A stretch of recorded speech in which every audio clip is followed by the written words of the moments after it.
Baiklah, bismillahirrahmanirrahim. Assalamualaikum warahmatullahi wabarakatuh. Kami dari kelompok 2 akan mempresentasikan makalah kami, yakni pembaharuan Islam di Turki, Mustafa Kemal dan Sekularisme. Kami yang kelompok 2 beranggotakan 3 orang, yakni yang pertama Ismail, yang kedua Iwan, dan yang ketiga saya sendiri, yakni Fadliyah.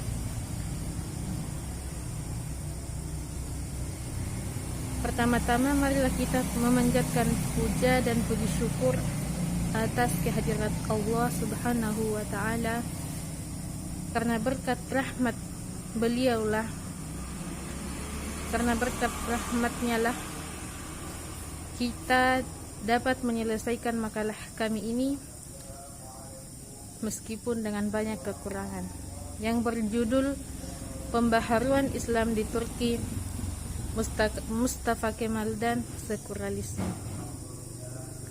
Salawat dan salam tak lupa pula kita haturkan kepada junjungan kita Nabi besar Muhammad sallallahu alaihi wasallam, yang telah membawa kita dari alam yang gelap gulita menuju alam yang terang benderang. Kami juga haturkan banyak terima kasih kepada semua pihak-pihak yang telah membantu dalam pembuatan makalah ini. Dan saya ucapkan terima kasih kepada kerjasama kelompok kami. Tentu dalam makalah ini terdapat banyak kekurangan. Oleh karenanya, kami dengan lapang dada dapat menerima saran dan kritikan dari kawan-kawan sekalian.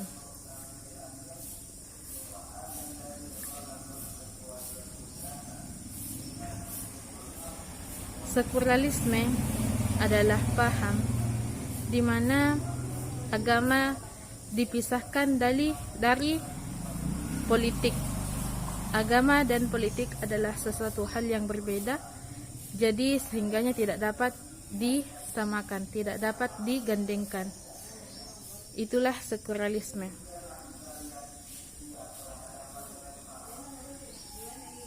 Mustafa Kemal adalah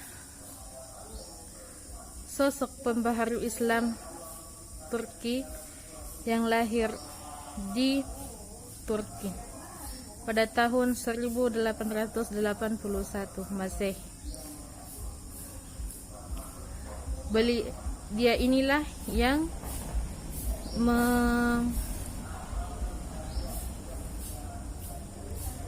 mengemukakan paham sekularisme. Nah, dalam diskusi makalah kami ini, kami akan membahas 3 pokok permasalahan, yakni yang pertama siapa itu Mustafa Kemal. Yakni kami akan membahas sedikit biografi Mustafa Kemal.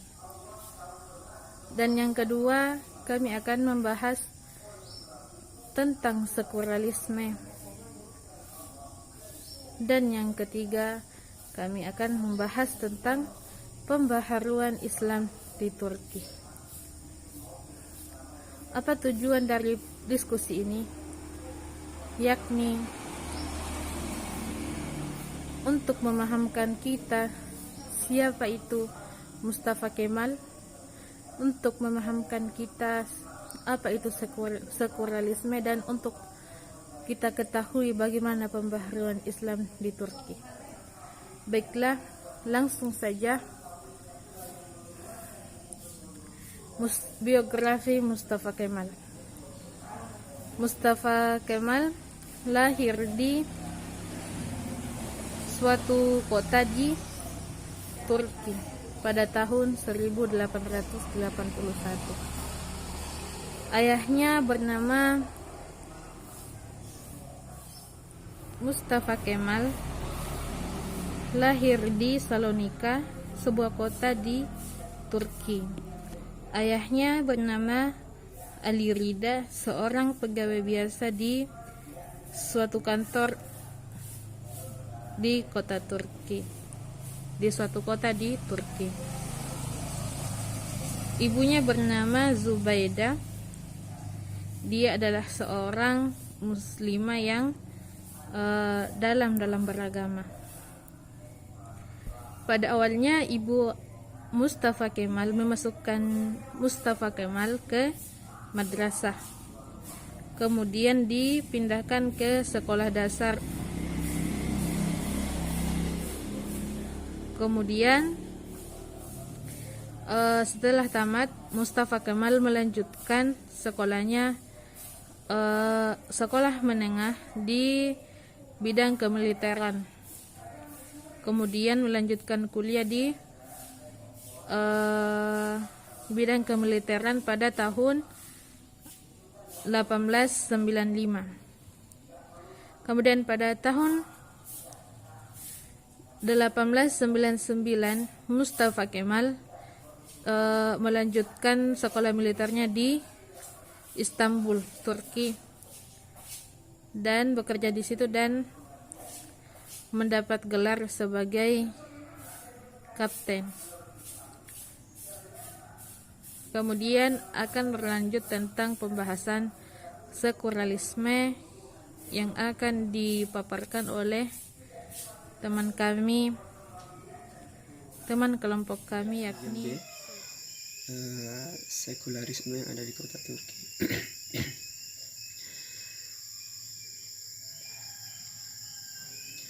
Kemajuan yang dicapai oleh negara-negara Eropa membuka mata dan sangat mengejutkan umat Islam,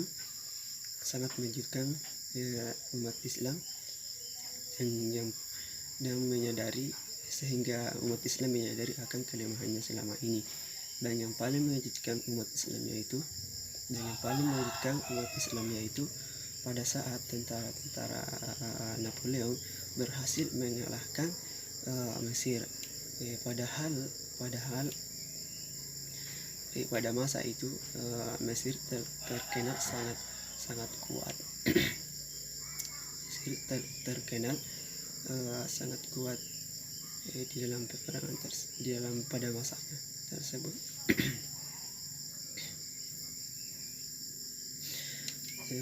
Selanjutnya pada abad ke-20-an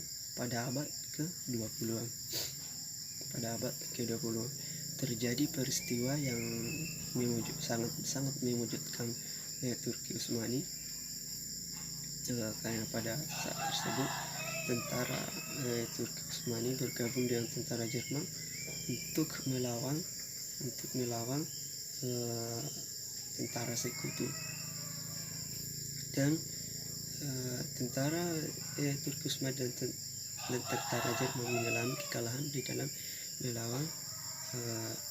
dalam melawan tentara sekutu, dan tentara sekutu berhasil menangkap peperangan tersebut. Bukan hanya tentara sekutu yang menyerang Turki Utsmani dengan tentara Jerman, akan tetapi tentara-tentara Yunani juga ikut andil di dalam peperangan tersebut. Di dalam situasi saat itu, yaitu jatuhnya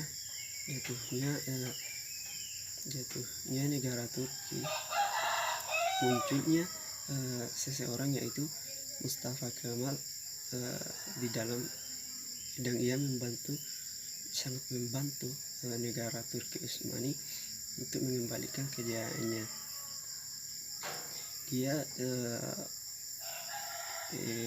menjadi panglima perang untuk mengambil kejayaan Turki Utsmani kembali, dan alhamdulillah ia berhasil mengambil kejayaan Turki Utsmani kembali, dan ia mendapat gelar yaitu Al-Ghizi atau pahlawan perang, dan dia juga mendapat gelar Atatürk atau Bapak Turki.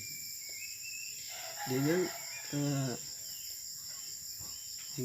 para Mustafa Kemal ini sangat berarti bagi negara Turki, dan ia mengambil kesempatan ini dengan membangun dengan mengubah negara Turki dari kerajaan itu negara Islam atau khalifahan, dia mengubahnya menjadi republik, yaitu pada tanggal 29 Oktober 1923. Dalam kurun waktu kurang lebih 15 tahun dari tahun 1922 sampai tahun 1937, Mustafa Kemal telah melaksanakan rangkaian kebijaksanaan yang berbau sekuler dalam rangka reformasinya itu, antara lain yaitu yang pertama, penghapusan hukum syariah dengan menggantikan hukum syariah dengan hukum Swiss. Yang kedua yaitu penghapusan madrasah dan pendidikan agama di sekolah-sekolah. Yang ketiga yaitu penghapusan tekke dan zawiyah atau asrama sufi. Dan yang keempat yaitu pelarangan pergerakan tarekat dan kesufian. Dan yang kelima yaitu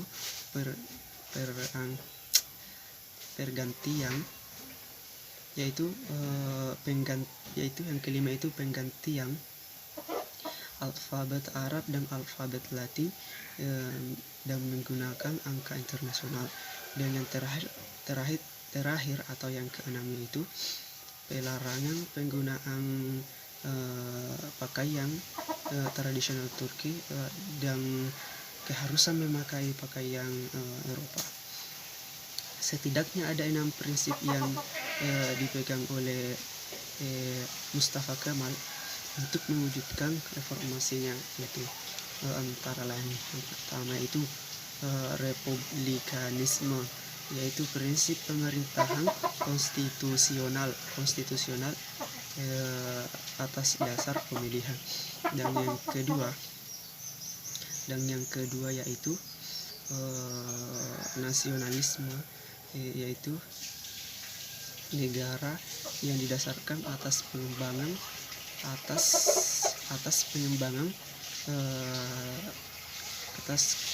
kebudayaan nasional yang spesifik dan loyal. Yang ketiga yaitu populisme atau kerakyatan, yaitu pengakuan terhadap martabat rakyat. Yang keempat yaitu etatisme atau kenegaraan, yaitu negara sebagai penanggung jawab utama dan penyelenggara kemakmuran ekonomi. Dan yang kelima yaitu sekularisme, yaitu penolakan terhadap hak istimewa agama dan pemisahan agama dengan kehidupan politik dan pemerintahan. Yang keenam yaitu reformisme, yaitu melanjutkan penerapan hal-hal yang baru yang lebih baik meskipun mengorbankan tradisi. 6 prinsip ini dimasukkan ke dalam undang-undang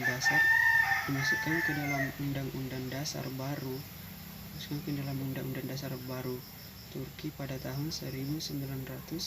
di tahun 1924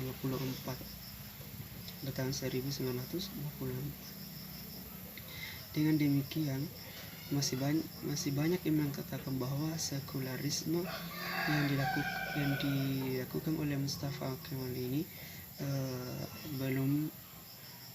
sebetulnya belum murni sebagai sekularisme, karena meskipun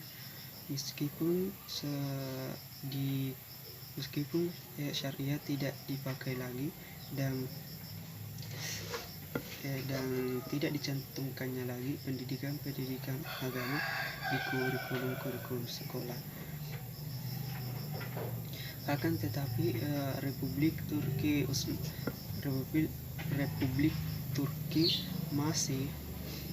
masih mengurus persoalan agama di Departemen Urusan Agama. Di samping itu masih ada fakultas ilahiyat di perguruan tinggi negeri di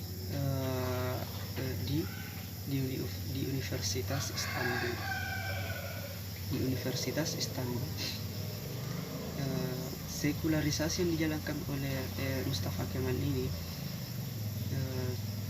tidak menghilangkan agama, tidak murni menghilangkan agama, akan tetapi ia berfokus atau berpusat pada kekuasaan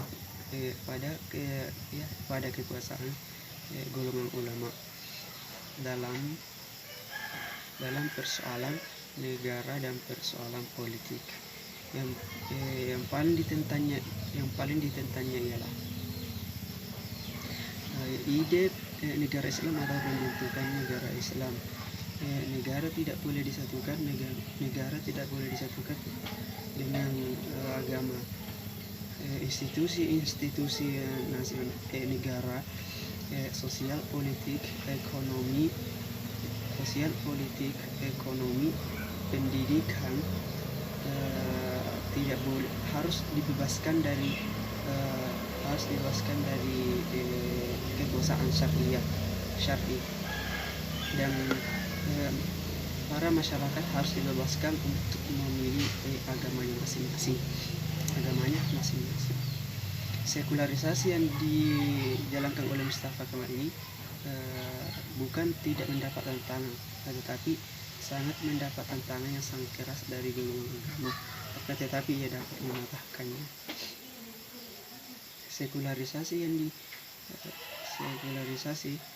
yang dilaksanakan oleh Kemal atau diciptakan yaitu bukan bermaksud untuk menghilangkan agama. Dan sejak munculnya tiga aliran pembaharuan di Turki, itu yang pertama golongan barat, kedua golongan Islam, dan yang ketiga golongan nasionalis Turki, yang mana yang ketiga golongan ini yang menang adalah golongan nasionalis Turki. Dan sesuai yang saya bilang tadi, itu Mustafa Kemal tidak bermaksud untuk menghilangkan agama dari masyarakat Turki, akan tetapi ia bermaksud untuk menghilangkan agama dari kekuasaan,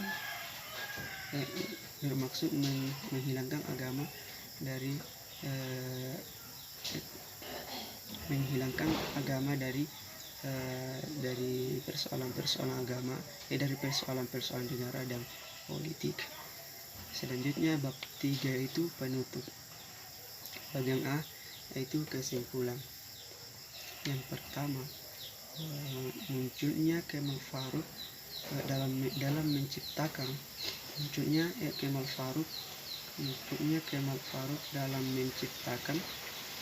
negara sekuler dan membantu pembaharuan dalam pemerintahan negara Turki. Dan yang kedua yaitu